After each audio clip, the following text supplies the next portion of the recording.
সবাইকে নমস্কার, ধন্যবাদ। আজ আমরা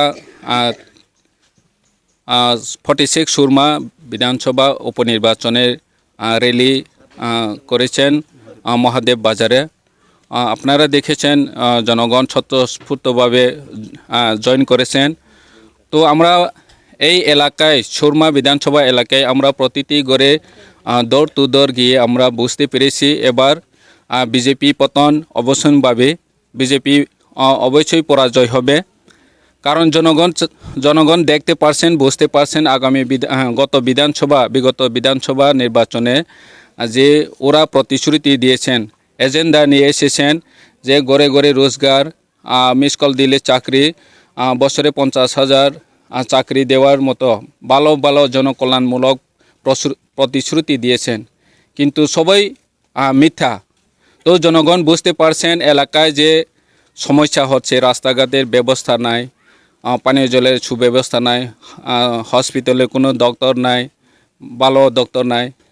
তো জনগণ বুঝতে পারছেন যে এইসব বাউতাবাদী দলের দ্বারা এই এলাকার কোনো দিন উন্নতি হবে না, সম্ভব হবে না।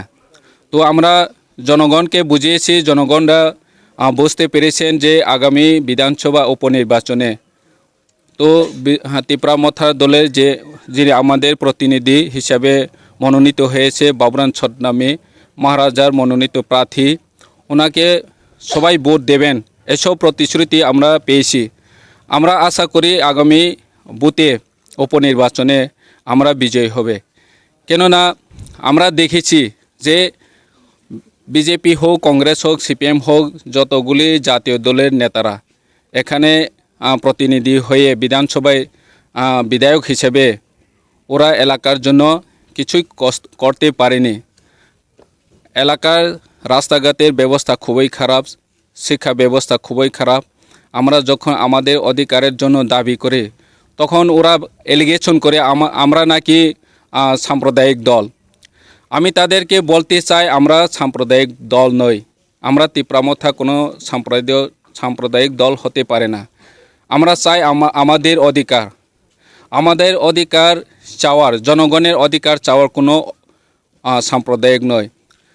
তো আপনারা দেখবেন আমরা চাই আমাদের বিদ্যালয়ের সাবজেক্ট টিচার, ভালো সাবজেক্ট টিচার চাই।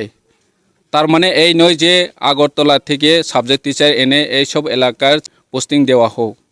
আমাদের এলাকায় স্বাস্থ্যকেন্দ্রে সুব্যবস্থা নাই, ওখানে ভালো ডক্টর চাই। তার মানে এই নয় যে আমরা ওখানে আইজিএম হসপিটাল, জিবি হসপিটাল থেকে ভালো ভালো ডক্টর এখানে এনে ওখানে পোস্টিং দেওয়া হোক, আগরতলায় বন্ধ করে, এসব আমরা বলছি না।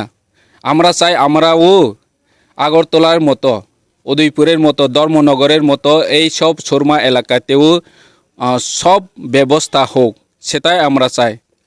তো জনগণও বুঝতে পারছি যে জাতীয় দলের নেতারা আমাদের এলাকার কোনো সমস্যা সমাধানের ইচ্ছা নয়, এবং তারা বুঝেও না যে কি করে এলাকায় সমস্যার সমাধান করতে হয়।